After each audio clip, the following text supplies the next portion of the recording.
Similarity पे हम लोगों का काम अभी शुरू है, ठीक है।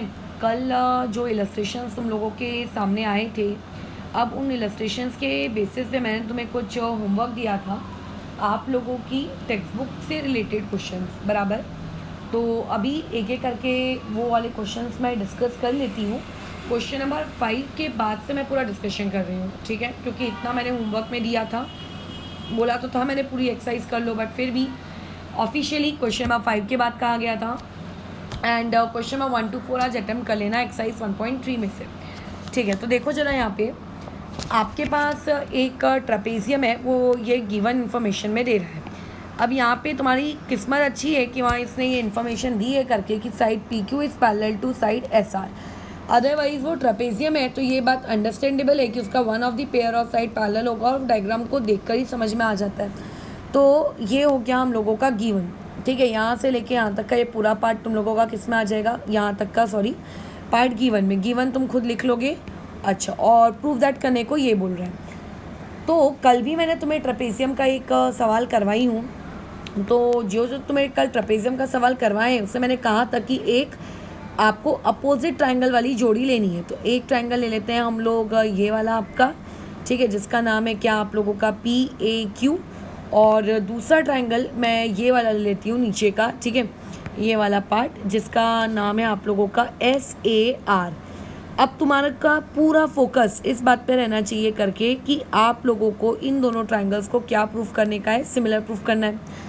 तो कल वैसे इस तरीके के सवाल को, ट्रेपेजियम वाले सवाल में आप उस चीज़ को सिमिलर कैसे प्रूफ करते हो ये मैं बताई हूँ, बट फिर भी एक बार अगेन चीज़ों को रिपीट कर लेते हैं करके, ठीक है।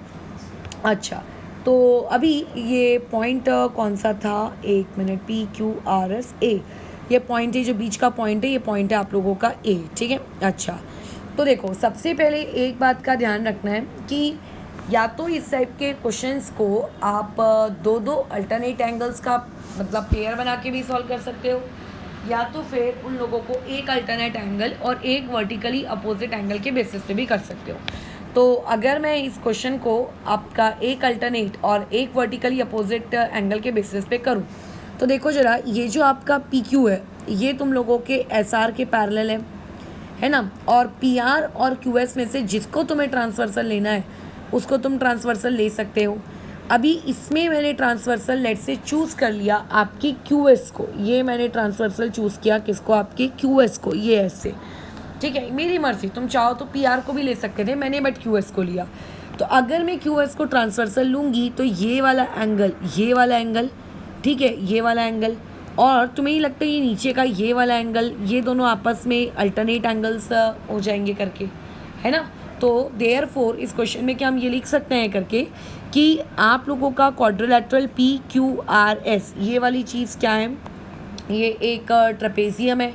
ये हो गई हम लोगों के पास एक इन्फॉर्मेशन। उसके बाद इस पर्टिकुलर में आपका जो साइड PQ है वो पैरेलल है, किस चीज़ के पैरेलल है, साइड SR के, ये हो गई नेक्स्ट इन्फॉर्मेशन। एंड यहाँ पर जो QS है वो QS क्या रख लिया है हम लोगों ने, ट्रांसवर्सल रख लिया है। ये हो गया हम लोगों का पूरा काम। अभी यहाँ पर देयरफॉर कौन सा एंगल इक्वल है वो बताना। तो एंगल का ना पूरा नाम लिखना, सिर्फ Q और S मत लिख देना।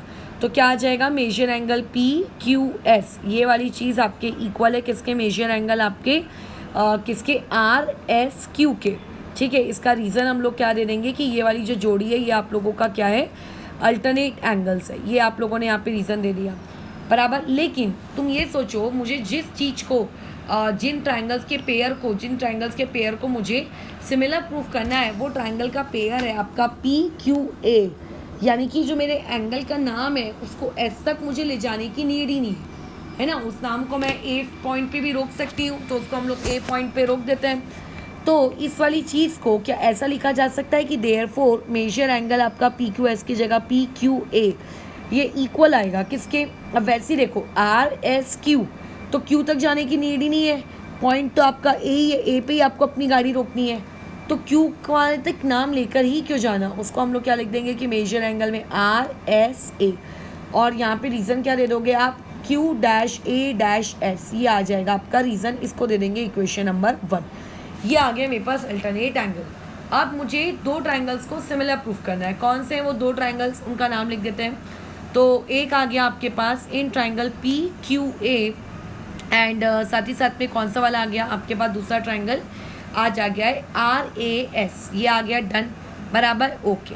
तो अभी यहाँ पर एकदम तेज़ी से तुम लोगों को क्या लगाना है, दोनों ट्राइंगल को सिमिलर प्रूफ करना है, कर दो उनको सिमिलर प्रूफ।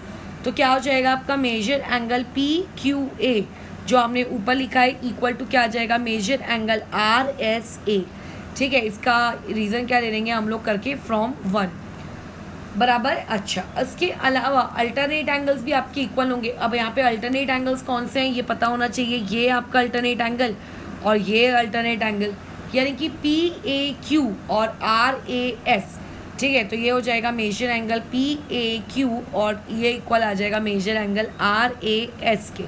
इसका रीज़न आप लोगों को क्या देना है, वर्टिकली अपोजिट एंगल। ये आ गया इसके पास रीज़न कि ये वर्टिकली अपोजिट एंगल है, गुड। तो दो एंगल की मुझे जोड़ी मिल गई है, तो देयरफॉर ट्राइंगल आपका पी क्यू ए ये सिमिलर हो जाएगा किसके, आपके ट्राइंगल आपके आर ए एस के, ठीक है। इसका मैं रीज़न क्या दे देती हूँ, इसका रीज़न हो जाएगा मेरे पास ए टेस्ट, बराबर। अच्छा, तो अगर ए टेस्ट आ चुका है तो अब हम लोगों को यहाँ पे क्या लगाना है, CSST लगानी है। CSST मैं प्रीवियस वीडियोस में सिखा चुकी हूँ कैसे लगाते हैं, नाम के अकॉर्डिंग नहीं लगाते हैं, ये बात याद रखना। कई लोग तो ऐसे भी सिखाते हैं नाम के अकॉर्डिंग लगा दो, बट अगर आपके पास मार्किंग अवेलेबल है कि कौन से वाला एंगल किस एंगल के इक्वल आएगा तो उस मार्किंग के अकॉर्डिंग लगाना। जैसे कि ऊपर वाले ट्राइंगल में ये ऑरेंज का पेयर दिख रहा है, तो ऊपर वाले ट्राइंगल में ऑरेंज के सामने वाली साइड क्या है, पी क्यू, और नीचे में ऑरेंज के सामने की साइड क्या है, आर एस। तो ये क्या हो जाएगा आपका पी क्यू अपॉन में कितना, आर एस, ठीक है, इक्वल टू। और कौन सा एंगल इक्वल है, ये ब्लू वाले एंगल्स भी इक्वल हैं। तो यहाँ पे इस ब्लू वाले एंगल के अपोजिट साइड कौन है, पी ए, और यहाँ पे ब्लू वाले एंगल के अपोजिट साइड कौन है, ए आर। तो ये हो जाएगा आपका पी ए अपॉन में ए आर। और ऑब्वियसली जो तीसरी साइड बच गई उसका भी रेशो आएगा। तो अब जो तीसरी साइड बच गई है वो क्या है आप लोगों की, ए क्यू, ठीक है। वहाँ पे जो तीसरी साइड बच गई वो कौन है, ए क्यू, और यहाँ पे है आप लोगों का ए एस। तो ये आ जाएगा ए क्यू अपॉन में यहाँ आ जाएगा ए एस, राइट। अच्छा, अब क्वेश्चन का गिवन पढ़ो। क्वेश्चन में यहाँ पढ़ो क्या लिखा हुआ है करके, गिवन इन्फॉर्मेशन पढ़ो कि ए आर आपका 5 टाइम्स से ए पी के। दो इन्फॉर्मेशन दी है बट दोनों में से कोई एक को भी अगर यूज़ करोगे तो चलेगा। ए आर आपको कितना दिया है, 5 टाइम्स ऑफ ए पी दिया है, और एस आर और पी क्यू को प्रूफ करना है। तो एस आर और पी क्यू हमको प्रूफ करना है। तो ये काम करते हैं, जो एस आर और पी क्यू वाला रेशियो है इसको अलग से लिख लेती हूँ, और जो बाकी के दो रेशियोज़ हैं उनमें से किसी एक को लिख लेते हैं, क्योंकि गिवन इन्फॉर्मेशन तो दोनों के बारे में दी हुई है, दोनों में से किसी एक को लिख लो। अब आ जाओ अपने गिवन डाटा में। गिवन डाटा कहता है कि A R equal to 5 times of A P है, यानी कि यहाँ पे जो ये ए आर है इसकी जगह मैं क्या लिख सकती हूँ, 5 टाइम्स ऑफ ए पी, है ना। तो ये चीज़ क्या हो जाएगी, P Q upon R S equal to A P, और यहाँ पे आ जाएगा 5 टाइम्स ऑफ ए पी, बराबर। ये देखो A R equal to 5 times of A P, तो ऊपर का ए पी और ये वाला ए पी आपका कैंसिल हो गया। इसका रीज़न दे देना गिवन। तो यहाँ से देयरफॉर आपके पास पी क्यू अपॉन में आर एस, ये वाली वैल्यू कितनी निकल के आती है, ये आ जाती है आप लोगों का 1/5। क्रॉस मल्टीप्लाई कर लो तो ये हो जाएगा 5 times of P Q equal to कितना हो जाएगा, आर एस। मेरे हिसाब से हमको यही चीज़ प्रूफ करनी थी कि आर एस इक्वल टू कितना, 5 टाइम्स ऑफ पी क्यू, ठीक है। तो कल अगर जिसने भी इसमें थोड़ा सा भी हाथ पाँव मारा है तो उसको देखो ये बनना चाहिए था। और याद रखना, ट्रेपेजियम का जब भी ऐसा सवाल आएगा तो उसको प्रूफ करने का तरीका यही है। बट अगर ये नहीं बना पाए हो तो गड्ढे में हो, ठीक है। चीज़ें सीखो और अप्लाई करने की कोशिश करो, रट्टा मत मारो।